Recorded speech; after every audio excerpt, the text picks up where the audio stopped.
Hey guys, I'm Jess and welcome to my channel. I'm a poet, author, daughter of the Most High. Hi God. Daughter of the Most High, and here we talk about poetry, spoken word, faith, and have discussions on how painting pictures with words can bring about healing. So if any of that sounds kind of interesting to you, then keep on watching. So today we're going to talk about how poetry can help your mental health, and it's just in time because May is actually National Mental Health Month. I'll be sharing with you why it's such a great creative outlet for all ages, and I also be sharing my own personal testimony of how it really has helped me. Finally, if you stay tuned to the end, I also be clipping in a piece of poetry called Melanin that I really hope blesses everyone, but especially Black girls everywhere. So let's get started. What do you remember about poetry? I mean, I bet you the first thing that comes to mind has something along the lines to do with Shakespeare or sonnets. Maybe you're a true crime lover like me, and maybe you have a little bit of a problem, and the first thing you thought of is, oh, Edgar Allan Poe. Or you're a lover of Maya. She's my favorite. But I want to take it all the way back. Way back to elementary. How many of you know Dr. Seuss? Yeah? One fish, two fish, red fish, blue fish. Comment down below your favorite Dr. Seuss book. Or what about Goodnight Moon? Anyway, what about Goodnight Moon?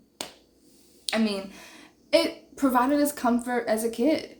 And to be honest, that's one of the ways poetry helps our mental health. It provides us comfort and boosts our mood. 2021 study showed that hospitalized children, when given an opportunity to read and write poetry, help them reduce feelings of fear, anger, worry, stress, fatigue.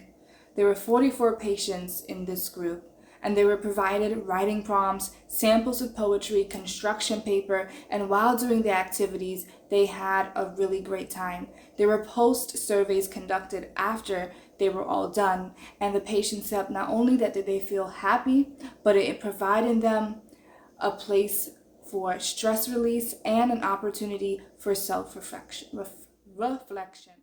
Other studies found that poetry therapy with a certified therapist helped cancer patients alleviate anxiety levels and improve their emotional resilience and quality of life. Now you hear that cadence that you hear from some poets, when you may read their work or you may hear them speak, that rhyme or rhythm that they have. Well, it's been shown, and you may already know it, it intensifies all our emotional responses, both good and bad, like joy and sadness. That's a good thing. It's good to feel these emotions because most of the time we just keep it all bottled up inside.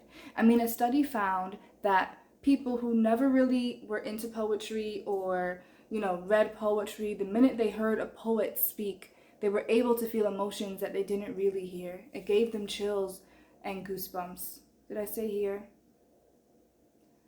Yeah, I meant feel or understand. That's the meaning of poetry. The right words in the right format can evict an emotion that needed to be released. And that's why I really love poetry. Now let me get into how poetry helped me. I've been writing poetry for over 20 years. I started when I was 7 years old. I'm that Black quiet girl, but I'm always listening. I'm always paying attention. And don't get me wrong, I'll get out on my shell when I'm around the right people. But a lot of stuff I kept bottled in.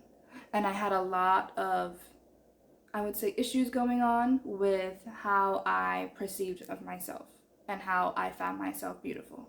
I mean, to be honest, there were days where I looked in the mirror and I thought I looked like Sesame Street, like Bert, with my nose was always my insecurity. And you know what? Looking back at it, it probably didn't really mean anything, but I just felt it was bigger than a life.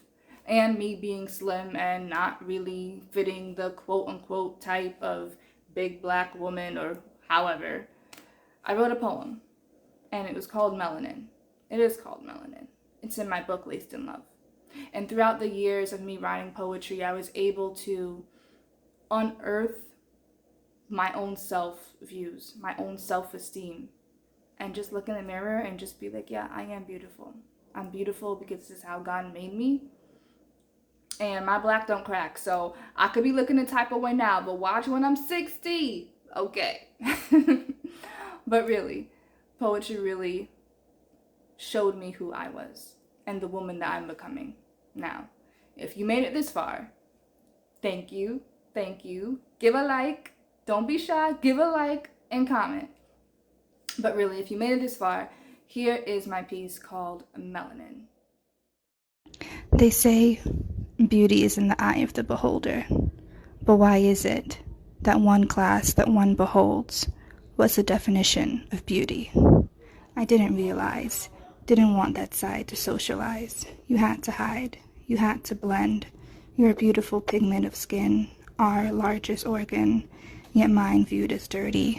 But I've come to realize it's no longer the magic trick meant to disappear. So shine, as I wear you with pride. I wear you with delight. I wear you because you are me, the past, the present, and the future to be.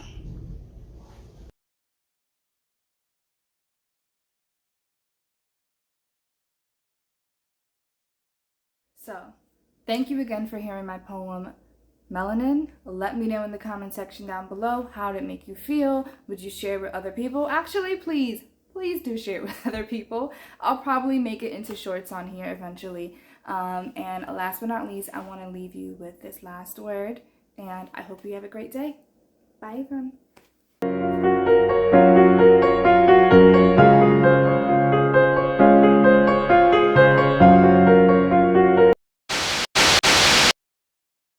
Let's get this right.